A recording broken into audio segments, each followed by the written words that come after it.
All right, let's call the meeting to order, and Madam Clerk, if you go through the roll, please. Yes, sir. Dr. Bustles, Present. Mr. Brennan, Present. Mr. Brown. Here. All right, so we got a great presentation today.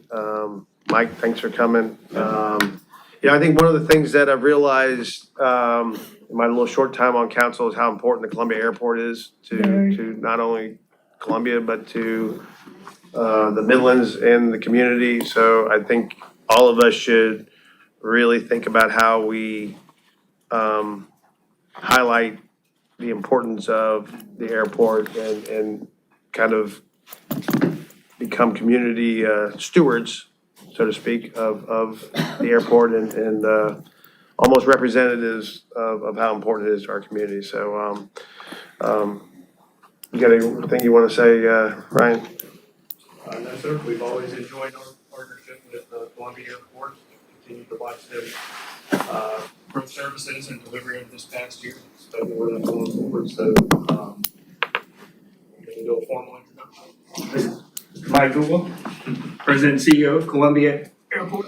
Thank you all for allowing us to come out today. I also brought Frank Murray. He's my Vice President of Planning. And Frank and I go way back. Frank and I, our daughters played club soccer together. In here. So anyway, it's good to have both of y'all here. Thank you. Well, I'll be real brief. We actually have a lot going on out at the airport right now. If you haven't been out of there in probably the last 6 months, it has changed dramatically. We've got technology upgrades coming out the wazoo, to be honest with you. New elevators going in the garage. We got all new digital marketing and advertising down in baggage claim. This next year, we'll continue that up through the concourse and the lobby area. All new parking equipment. So it's all self-pay now, very convenient for the users. And that's really what we focus on. Columbia, we want to make sure you're getting the best customer experience that you possibly can.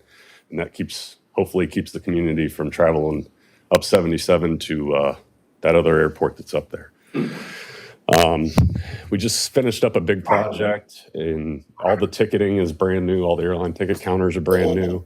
We moved United down, so they're all down at the West Wing now.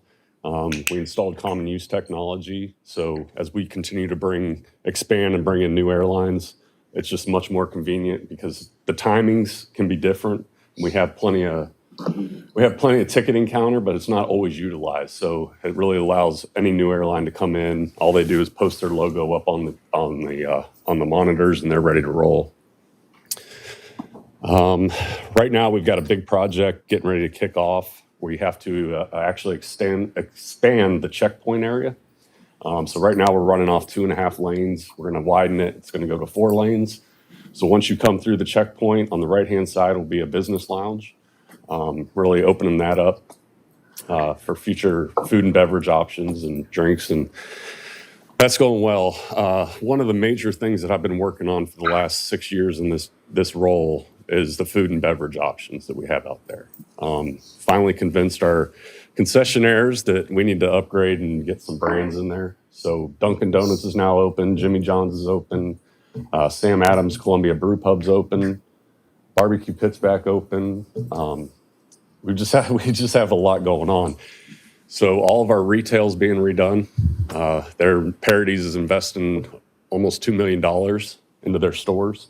So we're excited about that. We're supposed to have the first one out in the concourse online. November 7th is the grand opening for that. Then they'll flop over to the other store and they'll do that one and then come out to the lobby. Also, when you come in landside, we've got it's under construction right now, but it's going to be called the Friendly Caterer. Any of you familiar with Sandra Sims and Herbert Sims? They run our concessions, food and beverage. And so we're excited for that. There's really good things going on, and we just want to keep the momentum rolling. From a community standpoint, this year is the first year we became the official airport of the Gamecocks, which you'd think it would make sense because we're already in Columbia. But it's just been a great partnership that we've had with them and something that we will continue. From an air service perspective, that's where everybody wants to know what's going on. So we've got all of our service back that we had pre-COVID. We're back to roughly 90% of where we were in 2019, which was the best year we had seen in over a decade. So we're excited about that. Miami did come back, but it's just going to be seasonal for the time being. And I'm going to let Frank talk a little bit about the master plan process. That's it was what, 2012 the last time that we did one. Yeah. If you don't mind, I'll let you speak to that one. Yeah, I'll switch seats. Yeah. I'm Frank Murray. I'm Director of Planning and Engineering at the airport, been there about 15 years. The list of projects Mike kind of ran through is what we've been working on since, like he described, the master plan was completed in 2012. So it was a procurement started in 2009 and completed in 2012. It kind of gave us a good laundry list of projects that we've been steadily working through. And this checkpoint renovation that Mike talked about is really the last big project from that program of work. So we're relaunching our master plan just now. Are going to do quite a lot of community engagement through this process. We had a lot of behind the scenes needs in 2009 when we started last time and didn't really go to the community for too much of what we need to do next. On this go around, we're really going to try and get more input from the business community. We're going to make ourselves very visible in different types of venues like the Soda City Market, and actually arranging specific events to invite people to in the City of Columbia, in Richland County, in Lexington County, so we can kind of get out to people, not just who are coming through our airport, but who maybe don't use us as much as we would like them to. We want to really understand what the business community needs from an airport, both from a travel experience, but also their business requirements as well. We're a big cargo airport. We've got a lot of activity with UPS, but we also see a lot of additional opportunity. We may spin up some of our own cargo handling operations to try and handle some of what will come on the back of Scout Motors coming here, for instance. So a lot of engagement over the next 18 months to really figure out what this community needs from the airport. I would invite people, if they're interested in, we're going to have a technical committee for this master plan that's going to sort of ride with us through the whole program. So it's probably going to be about a 15-person committee where we would actually look for people like Ryan to come on that and sort of represent the different constituencies that we serve, and really as we work through the what do we need, and then we come up with the alternatives, really help to steer us through that process. So it's not just my engineering department's plan, but it's actually a plan that serves the whole community. So like I said, we do one of these periodically, but we're really trying to we think this is a sort of big moment for us as an airport for this city. It seems like a lot has happened over the last couple of years, a lot of really positive trends. We're all sort of coming out of COVID, and certainly from our perspective, everything's trending up the way. So we want to be ready for what's going to come next. And I appreciate opportunities to come to a forum like this and let you know what we're working on, and hopefully get any questions. We can answer those and really get more and more people. We want them to check us first. That's really our biggest thing that we ask. We can't ask everybody to use us all the time, but the more people who check, the more they realize we actually do offer a pretty good service. The more who use it, we do differentiate ourselves quite a bit from the Charlotte. We don't expect to capture everybody, but we're looking to be a little bit different, and the projects we're working on are helping us, create some of that separation, and hopefully, like I said, be the best airport for this community that we can be. Hey, I'm probably a new believer in CAE. So in the old days, I used to do a lot of crazy things when I traveled, including when I went to Central America a lot. I would drive to Atlanta because if I missed my flight, I didn't have one for 24 hours. So in the post-COVID era, I've become a big believer in CAE, and I think all those things you listed, as far as user-friendly customer experience and technology, all those are true, and I think that's the most important thing, is that these aren't marketing improvements. These are improvements at the airport. So I was going to ask if A, what can the city do? But B, from a business perspective, would it make sense if I helped put together like an open house at the airport?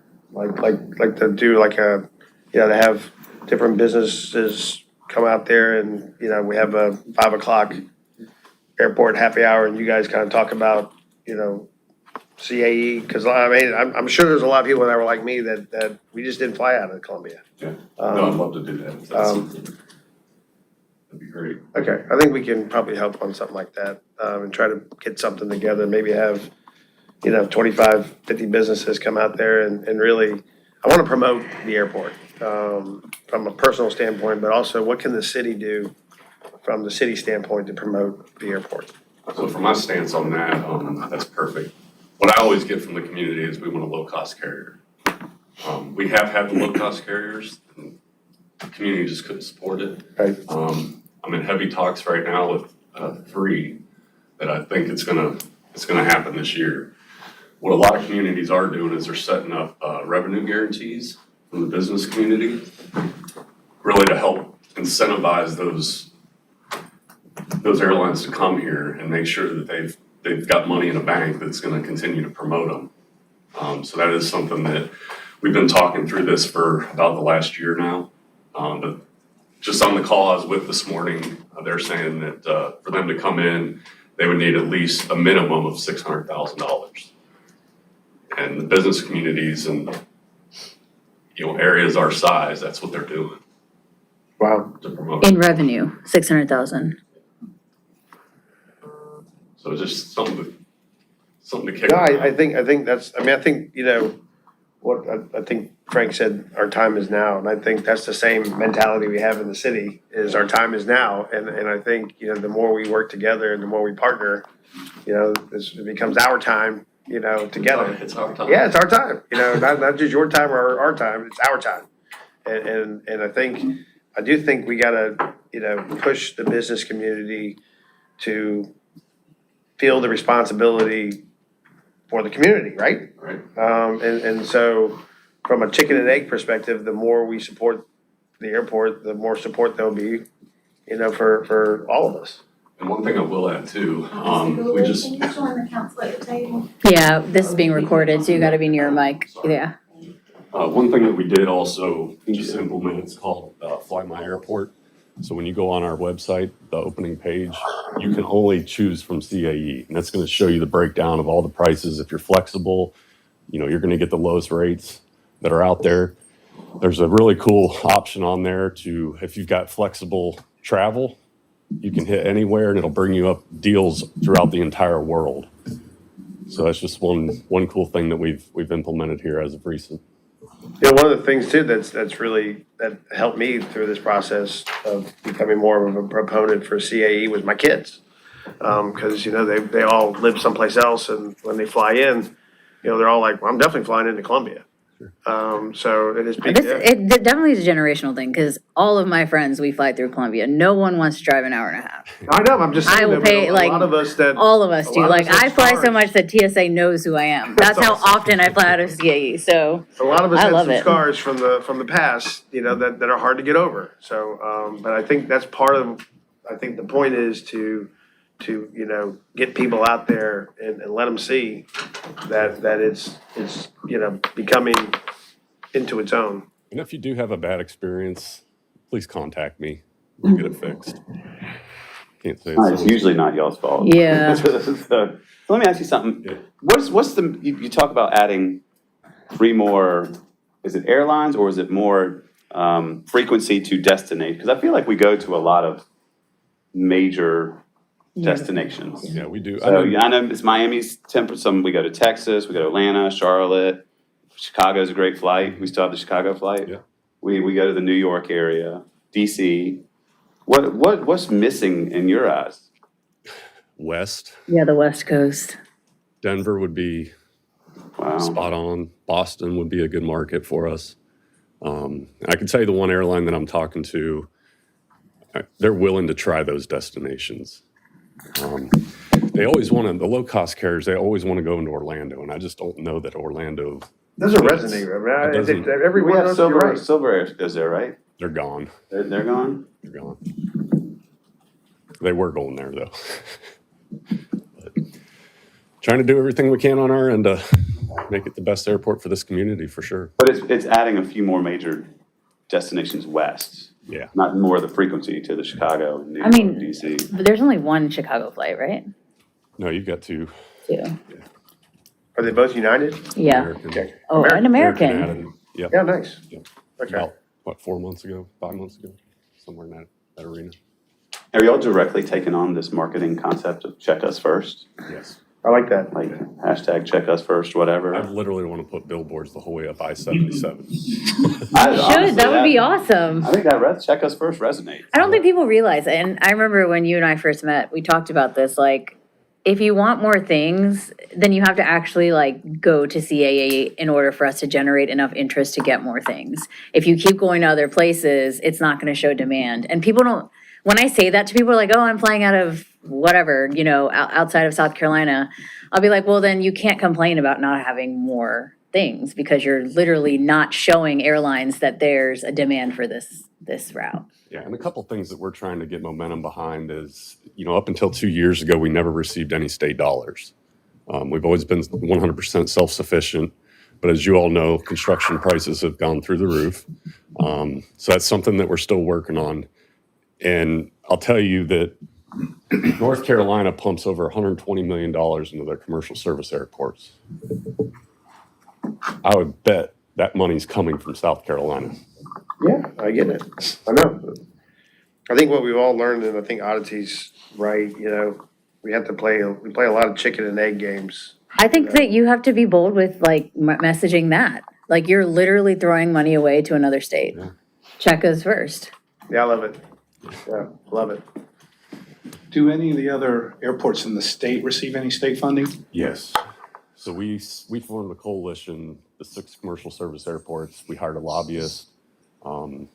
Last year, I think it was, what, 20 million that they spread out between, it was supposed to be spread out between all 6. Somehow, last minute, Charleston ended up with half of it, 10 million. That was not the plan for any of us. Charleston's good at that. Yeah. Notice that. It was supposed to be going funneled through aeronautics, and aeronautics is actually the one that called us, and they got blindsided by it. So what other growth, I mean, is there more room to grow the cargo? yes. What about like small innovative startups in the aeronautics world? You know, like, almost like an aeronautics incubator for all these new light jets and all that coming out. I mean, are there people out there doing that? Yeah, actually, I had a call this morning about it.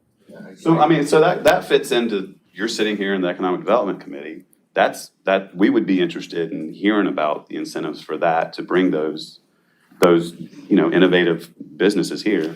Because, I mean, we need to grow businesses like that. And so we'd be interested in an investment there for incentive-wise. Yeah, and we have the property for it too. Yeah, that's what I was gonna say. Yeah, you got a lot of growth. The cargo, I mean, just to hit real quick on the cargo, early in my career, I did cargo. So that's a major focus for us right now moving forward. Like Frank was saying, with Scout moving into town, we want to make sure that we are their airport. So we're looking right now and investing in equipment and getting people trained up and being able to function in that manner. So I feel like we're on the right path. We're doing everything I think we can possibly be doing at this point. So how many passengers last year and then almost for this year? Last year was 5. 523 last year, we did to 610 this Yeah, year. 16. Great. Is the goal $1 million? Absolutely. Okay. It should be. That would be a cool thing to say. No, I think that's, I mean, I'm not kidding though. I think we need to kind of build off of that. I like that, check us first, but also, you know, we have a responsibility to help us grow ourselves. And not just go chase the lowest, the lowest fare. But I mean, when you drive to Charlotte, you should expect a smaller fare. I mean, you're driving an hour and a half both ways. So It's just not always the case, though. And that's why we say, please check us first. okay. Any other questions? Yep, Teresa. Sorry, as I walk in late, so nice to see you. Good to see you. This is more for Mayor Rickman. He had mentioned some issues with Uber that he had been hearing a lot about at the airport. So I had just made a mental note. I have all these weird things floating around in my head that different ones tell me, but he was, one day in particular, he was very concerned about that. So Love it. I don't know whether you remember, but Yeah, I don't know, we can double back This is in- around. Yeah, so double back. I'd Got be the curious swag to and know what everything. the issue was. I think we were, noting that you were gonna be here. and you- He said 600,000 guaranteed revenue. Yeah. What is, That was it's not an annual? Yeah, if you can dig into that one and shoot me a message and I'll we I'll would, look into it. okay, thank you. Thank you. All right, thanks, Mike, appreciate it. Yeah, thank you. Thanks, Frank. No, it was low cost. Not for that. Mike, the 600,000 guaranteed revenue, is that net that they're asking for? Because It if, is, it's debt. and this is low cost carriers. No cost carrier. Yeah, these And are, it's not all of them, that's the problem. Like, Okay. you'll have one that'll tell you they will not come into your community unless you have a revenue guarantee. And then you've got the Allegiance of the world that say, we don't care about a revenue guarantee. We're not coming here unless we know we have the people to fill the plans. So, but if there's a revenue guarantee of 600, and if they go over that 600, anybody that is the backstop on that doesn't have to pay the full 600. We just pay the delta of, let's say they do very well, Mhm. and they're short $300,000. So essentially, who's on the hook for that 300? It would be the community. I mean, Okay. if we were to go into that guarantee. Okay. Have you negotiated stuff like that before? I have not. This is actually pretty new to the industry, but the one that I spoke with this morning, they said we will not come into a community without a revenue guarantee. And they're running, I'm not gonna tell you who it is, but you'll figure it out. They're flying 32 destinations out of Charleston right now. So, but something like that, I mean, that kind of makes it where, before, you wouldn't care if they're flying to Orlando, because, but now you're like, well, we gotta be bought into where you're going. Yeah. And so then you're kind of, feels like a little bit like you're their partner now. We are. I mean, they have full planning departments that, I mean, this is what they specialize in. Right. So they know where you're flying. Yeah. If you leave out of Columbia, they know where you're flying if you're out of Charlotte. They monitor that nonstop. So. thank you. But I will tell you, this is my 4th airport, and we have very good air service for this size community at the current time. No, I totally agree. I mean, We can only build from there. yeah. All I know is that every time one of my daughters flies in, they're always early. So I've learned to leave the house 20 minutes before I'm supposed to get there. So. And the parking guidance system in the garage. Yeah, It's I really cool. love the Yeah, lighting, seriously, yeah. That helps a lot. We need to do that in the city. Thanks for the opportunity. Yeah. thanks, Yeah. I appreciate you coming.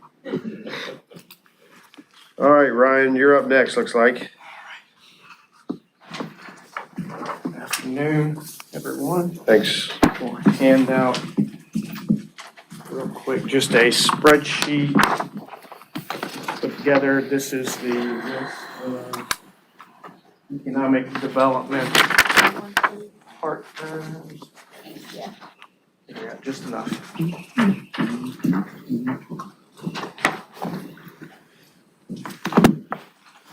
This is a list of the economic development partners and some of their services that they deliver and provide to us as the city. Wanted to go through this. I know we sent this out in advance and got some feedback. Wanted to go through this list, take a look at it real quick. Get your feedback as far as if there's any adjustments to some of the services that we're asking from with our partners. And then of course, the funding allocation that they would get for the current year as well. I think we had some that we wanted to take a look at specifically. I mentioned to y'all in the email, Midlands Technical College, as they're divesting themselves out of the Enterprise campus. We probably don't have a need to pay for that service any longer as well. City Center Partnership has been in and presented to the committee already, as well as the Central SC Alliance. And then I think for Councilman Brown in my discussion, we will probably get GROCO to come in early in January and possibly hear from Columbia Opportunity Resource as well with regards to the work that they're doing on talent attraction and retention. So the World Affairs Council, we should, I know they've got their big dinner this week. Yes, sir. Who's running that now? Dixon Monk, Fred Monk's son, is the executive director. Okay. I think anybody that we give money to, we should ask them to come see us. Sure. Are you going to that dinner? I'm not sure. I want to. I used to be pretty involved in the Columbia World Affairs Council back in the day. Seems like a long time ago now. And I think that had been the plan at the end of last year, obviously with the untimely passing of Councilman Taylor, bringing the partners in kind of got thrown out of whack. And then you started your tenure around April or May, so we're trying to reset the cadence, if you may. Yep, I love it. Also, the chamber, I think we should get Carl to come talk to us. And, you know, it'd be good to understand how we can work more closely aligned with the chamber on certain things. I'm not saying everything, but just certain things would make more sense. Yeah, we could go ahead and begin to see a World Affairs Council incubator core Yeah, and the chamber as well, and get them slotted in and maybe knock all those out between January, February, and March. love it. Sounds good. So I know there was discussions on modifications to a couple of the funding levels with regards to Midlands Technical College, ITology, not extending their funding, and then the change in funding to Central SC Alliance. You just need a positive recommendation to move this forward. I think so. Okay, are you ready to do that? Yeah. As current, Yes. with some of them pending. Right. Okay. Perfect. The other thing, I think, you know, we do want to build in some metrics that make sure that we know we're getting the return on our investment. And I feel like we've been, and I hate saying stuff that's may or may not be true, but it feels like we've been a giver and not a taker in a lot of these circumstances. So we do want to provide resources that we can, but we want to know what is in it for us. I want to understand the success Yeah. coming from our investment. I'm happy doing this, but also, you know, we want to establish some better reporting, some better metrics, and more communication and collaboration on exactly what we're doing and why we're doing it. So would y'all like to, don't have to necessarily dig into it today, but maybe we can kick around some suggestions via email or kind Yeah, I of talk think so. online or in a future committee meeting and just get a better Well, understanding. Central of SC what is the easiest specific- one because we just had them come in. So, you know, what we talked about was them developing and sharing and reporting a pipeline of activity that's centered around the city of Columbia. And that way we can look at, you know, what is their energy level and what is their investment in Columbia and what are we gonna, you know, what can we expect out of it? So I think part of it is it's A, awareness, and then it's B, some type of actual activity, and then C, we can worry about outcomes later, right? Sure. So outcomes are hard to predict, but energy isn't, and neither is activity. And if you report those and we're happy with that, then we'll keep going. And if there is an insufficient level of energy and activity, then we have to take a hard look at what we're willing to support and what we're willing not to support.